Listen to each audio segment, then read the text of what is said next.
Don't be distracted.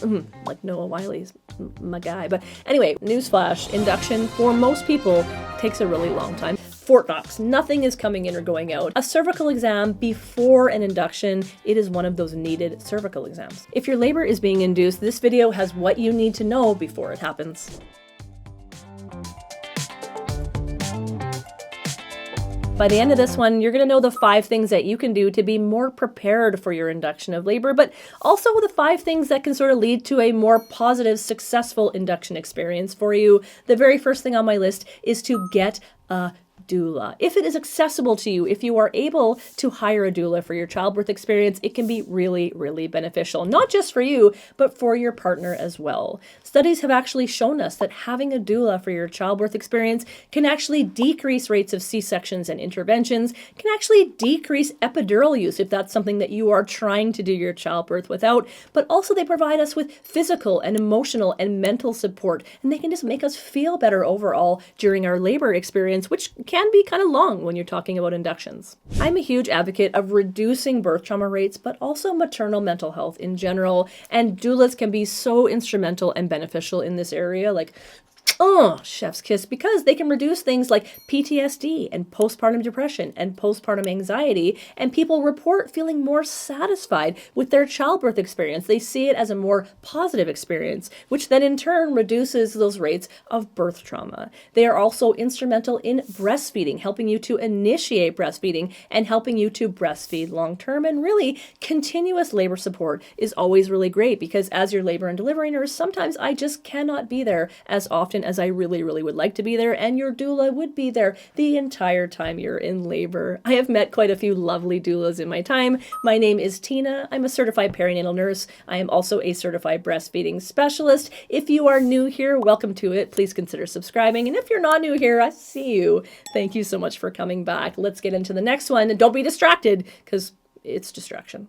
Use distraction and movement to sort of keep your mind off of what's happening. Because I don't know if you know this, but newsflash, induction for most people takes a really long time. There are some people that they go in there and they start getting induced and they crack with a baby like later in the day, which for them is absolutely incredible. But I would say for the majority of people, this is quite a long process. We're talking like 24 hours, 2 days, 3 days. And for a lot of that time, you might be having like period-like cramps. You might be having prodromal labor. You might be having these, minor contractions that are coming and going. They're not regular. They probably aren't causing a ton of cervical change. It can just be really exhausting and really, really frustrating when it goes on for that long of a time and you're waiting, wondering when your baby is going to come. So distraction and movement are great here. Go for a walk, get fresh air, put on your favorite show, rewatch your favorite show. I rewatched ER just recently because like Noah Wiley's my guy. But anyway, watch something that you haven't watched in a long time, or binge watch a series you've been meaning to binge watch. You can do some folding, you can do some nesting, you can do a puzzle that's been collecting dust that you've been wanting to put together.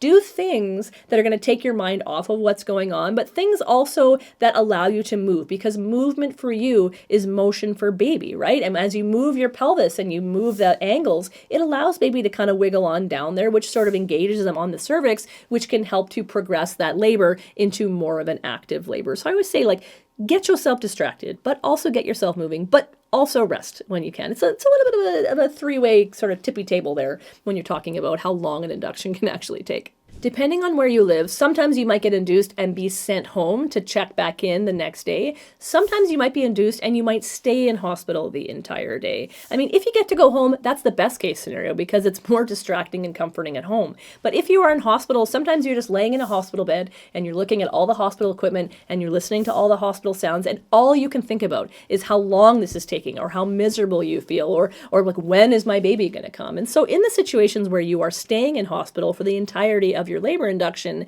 my suggestion to you is to bring in those creature comforts from home. Bring in your pillows that are comfortable. Bring in your own blanket, the things that smell like you, that smell like your home, that make you feel comfortable and secure, because that's going to be really helpful for your induction process. Also, you can bring in pictures of things that you like to look at, pictures of maybe loved ones that give you comfort and make your heart feel full. You can also bring in your own lighting, because nothing is worse than like fluorescent overhead lights all day, every day. And so having maybe some relaxing lights, having a playlist, bringing in a Kindle or bringing in your Netflix, all of those things can go a long way in A, making you feel comfortable while you're in the hospital, but B, adding into that distraction while we are waiting for this induction to really fire up. And while yes, I would love for you to be distracted most of the time so that you're not thinking about how long it's taking or when is the next time a nurse is going to come in here, it kind of puts up walls in your brain.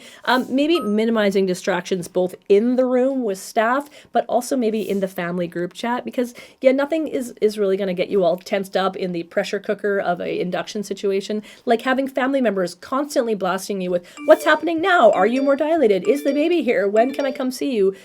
Those things are maybe not the best thing to have in an induction situation. So maybe maximize distractions when it comes to the great things like Netflix and snacks and pillows and blankets, but maybe minimize it in the room and in the family chat. You want to plan multiple pain coping techniques that you can put in your toolbox, and you want to practice them at home before you are in labor. And there are a ton of things that you can do to deal with pain, because remember I said this might take a little bit of time. It might take longer than somebody who went into their own labor. And so you might be dealing with some of that pain for a longer period of time, and having lots of things you can do and you can go to, that's a really, really great thing. Things like visualization and a focal point, and maybe some massage, maybe counter pressure, maybe some water therapy. Lots of great ideas in the video up top for you there, but practicing them at home when you are not in labor, not in stress, not super vulnerable having a baby, that is key as well, because then when things do get fired up, your brain has already practiced these. They've already mastered them to muscle memory, and then you're able to resort to those things that you really leaned into easier when you are actually in labor. So really, really think about what types of things resonate with you and practice them at home, and be sure that your partner is aware of what you are hoping to utilize for pain control when you do go in labor, because you're going to need to rely on them to help you with it, especially if it's things like massage and counter pressure and warm cloths and cold cloths. They're going to be your runners, but they're also going to be like, your masseuse and the person that's really trying to help you to ground yourself to get through those painful waves of contractions. Being informed about the process can go a long, long way in how satisfied you feel with the induction process. And there's a ton of different ways that you can be induced. There are medical ways where they actually use medications to soften and ripen the cervix. There are physical ways to get your cervix ready. That's going to be like your Cook catheter or your Foley catheter balloon that's inserted. But then there's also medications that don't work on the cervix, they work on the uterus. Those would be like your oxytocin or your pitocin. There are definitely branches of ways that you can go with the induction. So if you know more about those methods of induction before you are sitting with your provider and discussing induction in itself, that can really, really make you feel more confident in being informed and making appropriate decisions for the care of you and your baby. And I do have a video all about them up there. It goes over everything that you might expect with all of those different branches. The other thing I want you to ask your provider is your Bishop score, because I think that's really important to know. And I talk a lot about like needed cervical exams and like nice to know cervical exams.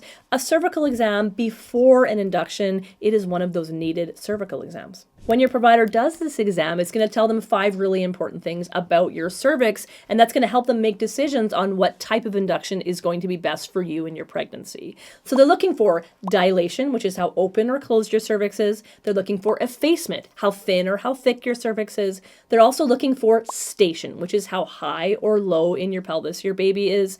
They are looking for how your cervix feels. Is it firm? Or is it nice and soft? And they're also looking for the position of your cervix, because when you are not in labor, your cervix is going to be farther back. And then as your baby descends, your cervix is going to actually move to the front. And when they do this exam and they check all these things, they're going to give each of them a numerical value, and they're going to add them up. And it's going to tell you your Bishop score. This is important, okay? 6 and below, this tells us that your cervix hasn't really gotten the message. It's not quite ready for labor yet. So in those situations, likely your provider is going to want to focus on things that get your cervix ready for labor. But if your Bishop score is above 8, that tells us that your cervix has gotten the message. It's like, all right, let's get this party started. And then your provider will likely want to focus on something that causes you to have those uterine contractions to bring baby down onto that nice soft cervix to continue the labor moving forward. And the last thing on my list, which I think is probably one of the more important things on my list when it comes to induction success, is to go into this with realistic expectations. And I cannot tell you how many times someone has come in and their cervix is not at all ready for labor. It is closed, it is thick, it's like Fort Knox. Nothing is coming in or going out, but they still expect that they're going to get like 1 dose of medication and then be holding their baby in their arms later. And then sometimes when nothing happens for like 24 hours and they have to come back and repeat that process, because remember, it can can take a few days, they feel super defeated, super deflated, and that's really only going to negatively affect your overall childbirth journey. So if you go into it knowing that it can take some time and that, you know what, time is not a bad thing, okay? Sometimes our body needs that time to really have a smoother, more productive labor. Sometimes we need to give our bodies a break and realize we're trying to convince it to do something that it is not ready to do. That can really, really go a long way. Maybe doing some prenatal education. I do have a course of my own that does go over induction, but knowing the types of induction and what to expect and sort of knowing where you're going to be throughout your induction process and knowing that, hey, you know what, maybe you're scheduled for an induction, but there are no beds for you to be induced in, or there's not safe staff levels for you to be induced, and your induction might be rescheduled for another day. Knowing these types of things, it can be really, really beneficial. So definitely take a prenatal course. Check out my website if you need info. This video right here is all about ways to avoid a C-section. So if you want to feel super, super prepared, you can maybe give that one a watch. If you like this one, show it some love, give it a thumbs up, and as always, be happy, stay healthy, have fun.